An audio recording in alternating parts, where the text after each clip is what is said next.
Hi Paul. It's nice to join you here at last. Yes, haven't seen you in a while. No, I've been busy socialising and just walking around and getting the atmosphere soaked in. Yeah, you're a busy man in our corners. No doubt. This year not competing, it's kind of been nice to... That's right, black magic. To sort of go around and keep an eye on all things. Are you missing it? The buzz of the flying is definitely not there, and that missing. But then also it's really nice to be able to spend some time and really analyse what's going on across the competition and observe a little bit. It's like anything, if you want to make something.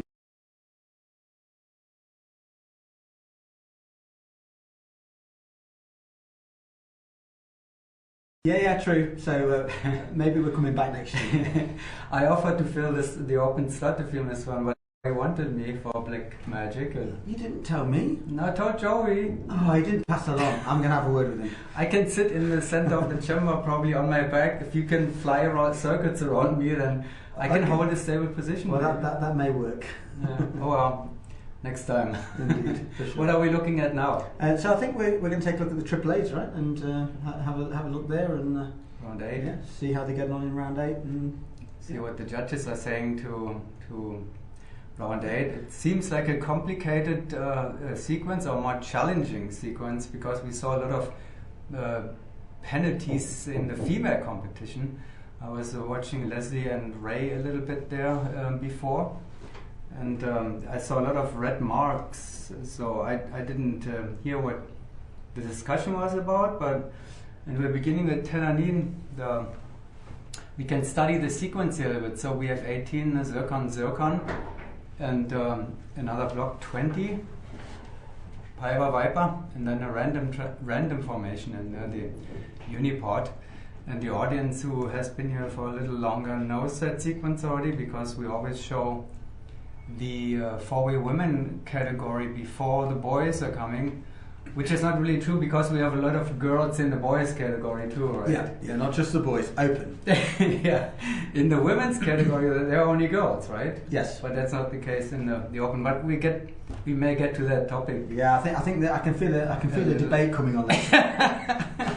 Savolo with Amy Kirkland in the open class.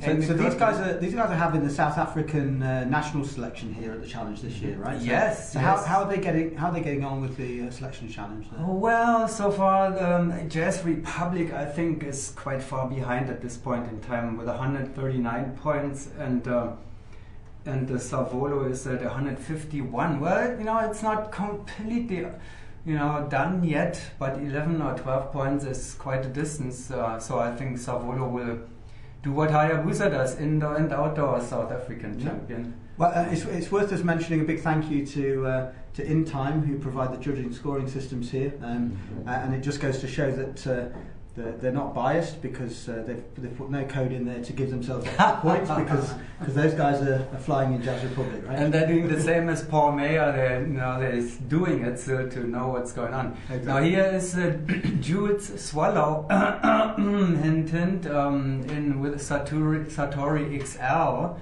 Also, she has been a world-class competitor for a long time. She actually competed in the female chorus. I think she did, maybe not. Yeah, she was in Team A Kicks for a while, and then she switched to the open class and is now with Satori XR much stronger now as compared to the other British girls, who are doing really well. Volition and NFTO, 19 former teammates. 19 for Vision 90. Oh, sorry, that was not Satori. I have to take that back, of course. It looked so slow. It was Vision with the Steve Hamilton. So that was a completely male lineup, Vision is, and so is Barguzin.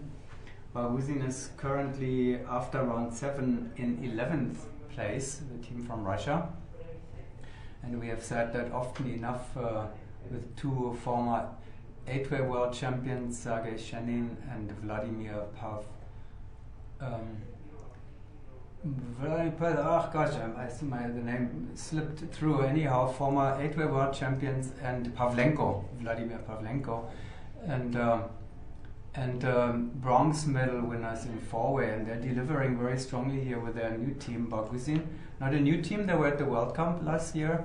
So it's a solid result for that round. Yeah, and they're finishing with a 23, so that's probably I think that's the highest score we've seen so far. Mm-hmm. A lot of Russian visitors here, Paul, in Bedford. Yeah, definitely. And it's nice to see. There's been a couple of years where the Russian contingent was down. Right, And, that's nice still to see them back traveling again. Wemby Parasport. This time Wemby is changing the team name basically from meet to meet, depending probably who is in the lineup. But I think the idea is there's a wind tunnel in. What's Wemby do? What's Wemby? I have to confess, It's a wind tunnel too, isn't it? I'm not sure, to be honest. It's a wind tunnel in France. I don't travel out too much. I only hear about it, and I think it's a wind tunnel in France, in Lille. And Julien Degang, who is a former four-way world champion, he's somehow involved in it. He puts the lineups together, and Wemby sends a lineup to a competition. Here they are. They also had Perrine Sanchez in the lineup, reigning four-way world champion in four-way women, and it's good to see her back in action with three boys, with three French boys. And here's Satori XL. Sorry, I take that all back. Jules, here you are with your team. Satori XL.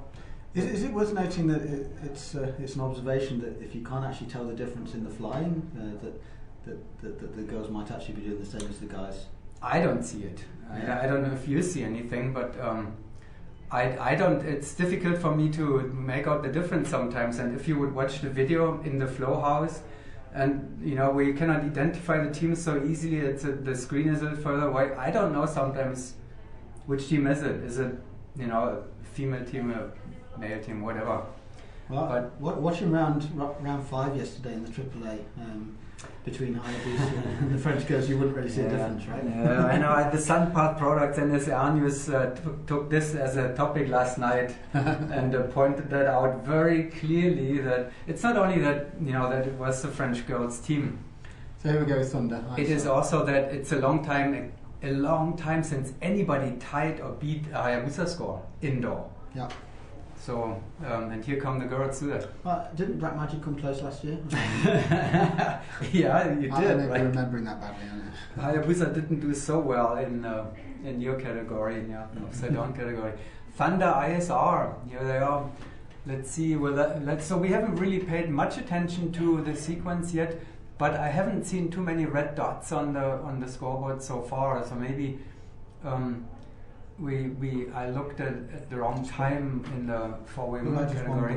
22, I think. Bargusin had a 23, hadn't it? Yeah, so they had a penalty there, 22. Yeah.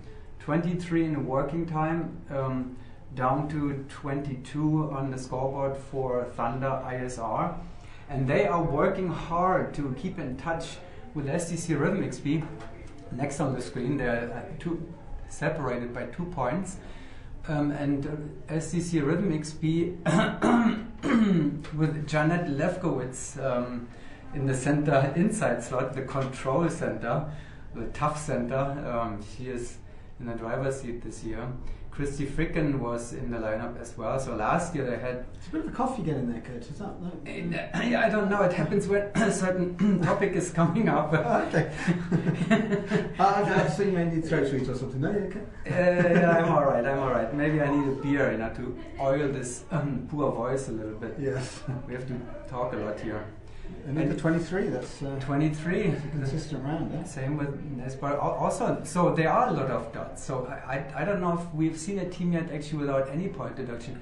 I want to pay a little bit more attention and see which transition that is, whether it's the same on all the time or a different one. Here's Black Cat. They are still in touch with the Qatar Tigers. Qatar's national team. Both national teams will compete this year at the World Championship, the Mondial, and they will most likely also compete for medals, for the bronze medals in fact. And Qatar Tigers are a little bit ahead here in Bedford, but they are really a good indoor team. We have seen that already last year, and Black Cat is a very good outdoor team. So we'll see how it turns out this time. They are in touch. It's only 3-point difference. Nice little mini battle going on there between 25, no bus, first team without bus. Okay, Black Cat from Russia, 25. High score so far for the takes them round. to 216, right? Overall. I don't have the total. You have 216 for Black Cat in total, so it'd be interesting to see where Qatar end up there. And here comes the direct opponent, Qatar Tigers. Let's see what they're showing on that. There was a nice and clean performance. There was a little collision actually on block 20. Fixed it quickly and back in action. And we didn't see any red flashes so far. So Qatar were 1 point up, I think, going into this round, right? And it looks like the pace is a little slow. So Black Cat may cut into that 3-point difference, I think what it is. So 23. So Black Cat up by 2 on that one. So they take the lead there. It takes them to. I have a 3-point difference. I have a 3.7, 1 point ahead still. So 1 point after round 8, 1 point between Qatar Tigers and Black Cat. So we have a good fight there for the. Well, that's a money slot. They put it back, yeah. Fourth place is a money slot, so that's makes it interesting. At the World Challenge only, right? Because normally it's a third place, but here the fourth place gets money. Let's look at the French team. I'm super impressed with the French open class performance. It's really amazing. It's a brand new young team coming from pretty much from nowhere, except Laurence Hervé. You know, she was in the World Champion for women lineup, but still, here they are. I think they're bringing France back on the medal level in the world. They missed the. So how many girls are in this team? One girl. I forgot about Laurence Hervé. Yes, she volunteered. There's another red mark. She volunteered. Actually, she was very happy and proud to change from the women's national team into the open class lineup. She's the first open class competitor, female open class national team competitor in France. Now, here are her 2 former teammates. Christine Malny and Sophia Picou. Christine Malny in the point slot, Sophia Picou in the tail slot. They competed together with Laurence in 2014, won the gold medals at the World Championship. And now they have 2 new teammates in the center, Clémentine Le Bohec and Pamela Lisa Jou. And they haven't slowed down ever since. And they're in the open class, and they're in second place of the open class. And they're losing 1 point here, I believe, so it becomes a little bit tighter. They were 2 points ahead of the French boys after round 7, and we may see the top teams moving closer together now. The French girls. 224, right? Yeah. And now here comes the team which performs on a different world, in a different skydiving world. That's of course they're all men then, right? What can you say? Some interesting thing I cannot. But let's say just a little bit shedding, or a little bit. Clémentine Le Bohec's boyfriend Dennis Pratt is there in the point slot. So it's a cute little thing to watch always. They are the 2 best teams in this competition, and boyfriend, girlfriend, in the. So do you think they'll be talking to each other? I'm sure they're telling each other things. Under 30 again, it's a completely different performance level than Hayabusa. Next level league. Yeah. We don't even have to comment this any longer. That's Hayabusa. It says it all by itself. The only team this year, as it seems, that may be able to challenge them at least will be Arizona S-Beat. Yeah. And they haven't been here in a while, right? They won all the. Yeah, S-Beat's missed a couple of years now. They had a few lineup changes right before the competition, so timing-wise, not a great time for us to have the competition for S-Beat to attend, and it's a shame because obviously they're a great bunch of. I think they're scared. Yeah,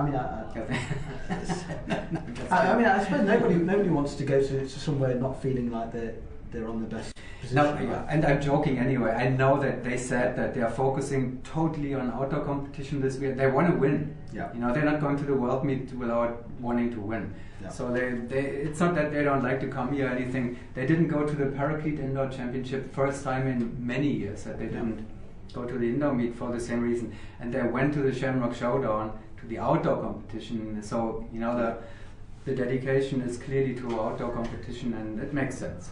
And I mean, Hayabusa with the same lineup for a while now. 3 of them. Well, you know, like the 2 brothers, they have been here since the very first time, right? Yeah, exactly. It almost feels like family every year, you know, and to see them go from year 1 through to now taking our title a lot has been really nice, right? So to watch that progression and to be there witnessing their growth over the years, for me has been personally really nice to witness. And Dennis Praet has been with the team now also like since 2011, I believe. So he's been with them for a while. Bob is new, and they're still on the same performance of it. Amazing, new slot for Jérôme, the new member, and he's right there. Anyhow, we're coming to the end. That was round 8, and let's is it updated? Let's see if we have the totals and the standings at this point.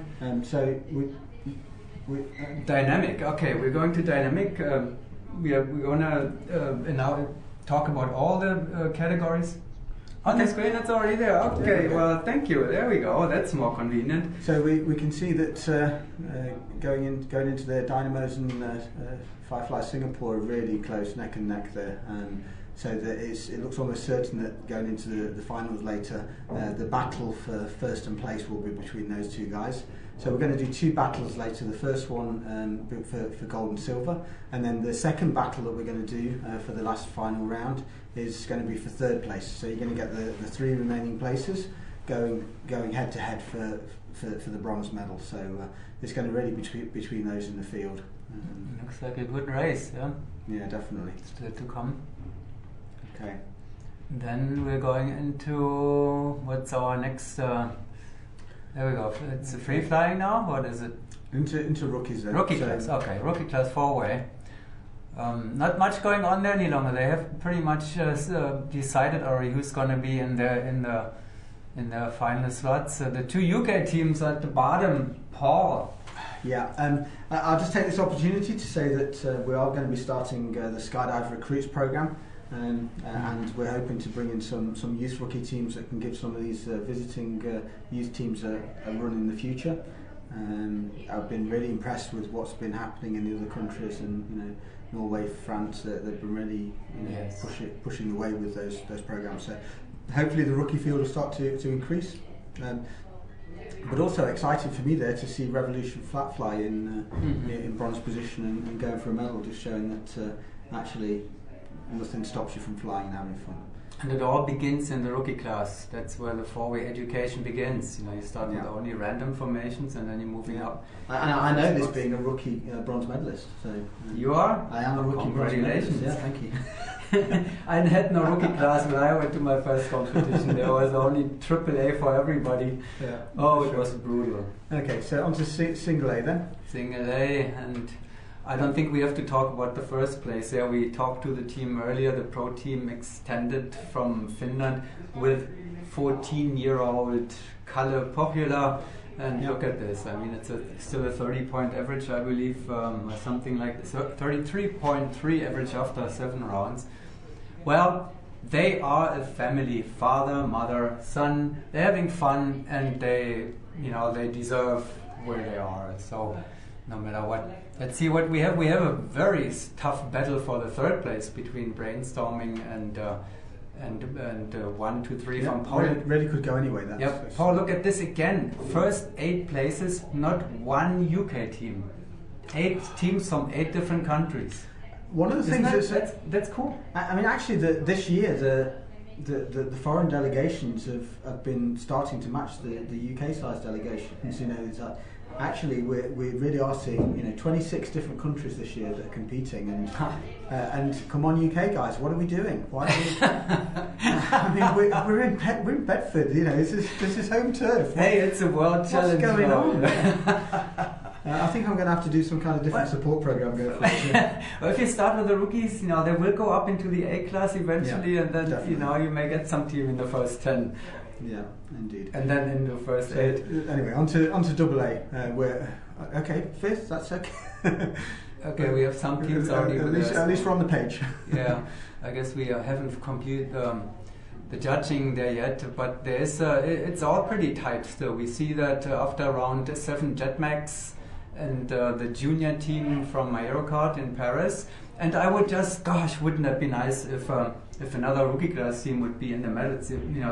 The pro team has 3 adults, parents and the son in there. But those teams from France, the Aerocard Academy teams, they are all juniors. They don't have a player coach in there or any other support. They're all gone by same with the Vosvin girls.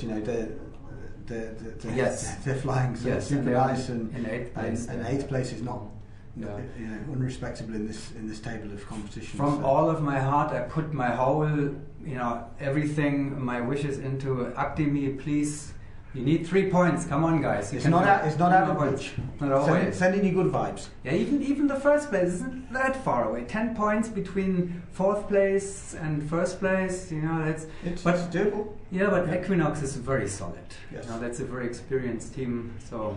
Not likely they're going to bust it. No, they're not going to. But 3 points for the bronze medals for the Academy team, and we may. I wish we will see them on the podium. Yeah, we'll see. We don't have money for the 4th place in A class, right? It's only the podium. There's no money for prizes in any other category other than the open category, and that's a conscious choice. Yeah. We had some discussion yesterday about whether teams are in the right categories or not. There's no financial motivation to pick the wrong category.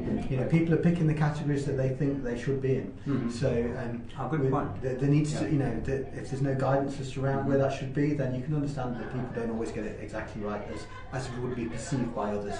So no money for the categories other than open. And Marianne Ferré, push your boys and girls a little bit, okay? 3 points. Yeah. He's the coach. He's a national coach of the open class team, and he coaches the Academy team. So good luck. Yeah.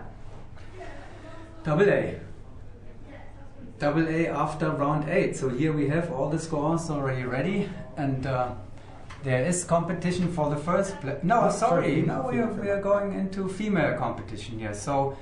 Volition has taken the lead now. It's a 3-point lead, and they seems to be extending it. Now the Canadian team had the lead for 3 rounds, I believe, 3-4 rounds, and then Volition was warmed up, and the Canadian national team in 4x women began to let them get closer and closer. Both teams would be in the top 10 on the or the top 12, I believe, on the open class leaderboard as well. But here they are in the 4x women category and battling for first place. Good competition. The Canadian girls, very young team, Valérie Bisson, came into the team as the latest member, and she turned 18 during the World Championship. Yeah. Last World Championship in Prosteov. She came to Prosteov as a 17-year-old. I don't know if she was eligible, but she turned 18 right at the World Championship. So it was pretty unique too. She's also from a family team. Father Richard Bisson, son Yannick, and daughter Valérie, and they all do 4x together. I'll just mention at this point, Kurt, it never ceases to amaze me your encyclopedic knowledge of all this competition. I mean, if ever there was a father of 4x, I think you deserve the title. I just love it. What can I do? Okay, so on to AAA then. Let's have a look there. No surprises for what's going on in the top of the table there. But look at this. The French girls, they extended the lead. Actually, they outscored the boys by 1 point in round 8. So it was 24-23, and the Black Cat cut the Tigers lead. But so there's a 1 point difference now for the 4th place. So we have a great battle for the 4th place. We have a great battle for the 2nd place. And Hayabusa will take all the money again, of course. Nothing, not that it was expected in any different way. But I look forward to see the final 2 rounds between Black Cat and Qatar Tigers and the 2 French teams. And it's amazing that the French girls are still ahead of the boys. I mean, it's not amazing. They're quite experienced, and the boys team is actually with Laurence, of course. They are younger in the sport, so the French girls are quite experienced by now. 2 reigning world champions in 4-wheel women, and 2 new experienced flyers. Not Clementine, she's young, she is also new. And we have 2 more exciting rounds to go. Yeah, thank you very much, Paul. That was a pleasure to. It was nice to be here, and be I think we're going to move on to dynamic flying. So it's going to be nice to go and see that live.